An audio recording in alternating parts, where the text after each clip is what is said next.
அதே போல் இந்த சூரியன் ராகு சேர்க்கிறவங்க அரசாங்க துறைக்குள்ளே போனாங்கன்னா இன்னும் மேலே மேலே மேலே இன்னும் நல்ல ஒரு பொசிஷன் வரணும், இன்னும் நல்ல ஒரு பவராக வரணும், நான் சொல்கிறதா எல்லாரும் கேட்கணும் அப்படிங்கிற அந்த மனோபாவம் மனநிலைகள் ரொம்ப அதிகமாக இருக்குது. அரசாங்கத்தில் இருக்காங்க அப்படின்னா இப்போ அரசாங்கத்துக்கு முயற்சிக்கிறாங்கன்னா மேக்சிமம் இந்த நல்ல ஒரு அதிகாரம் பண்ணக்கூடிய தொழில் ஐஏஎஸ் ஆஃபீஸர், ஐபிஎஸ் ஆஃபீஸர்ஸ், இல்லை எந்த ஒரு நிலை ஊழியராக அரசாங்க ஊழியராக இருந்தாலும் கூட அதில் ஒரு அதிகாரம் செலுத்தக்கூடிய ஒரு பதவி, ஒரு கடைநிலை ஊழியராக இருந்தால் கூட அதில் ஒரு அதிகாரம் செலுத்தக்கூடிய ஒரு பதவி, ஒரு ஆசிரியர் துறையில் ஹெட் மாஸ்டராக வர்றது, இந்த மாதிரி அந்த ஒரு அதிகாரம் செலுத்தக்கூடிய ஒரு விஷயங்களில் ரொம்ப அளவிடந்த ஆசை இருக்குது, இச்சைகளும் அதிகமாக இருக்குது.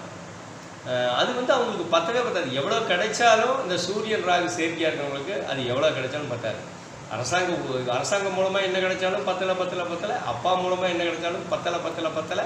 அடுத்து இவங்களுடைய அதிகாரம் மற்றவங்க மேலே செலுத்துறதும் பத்தலை.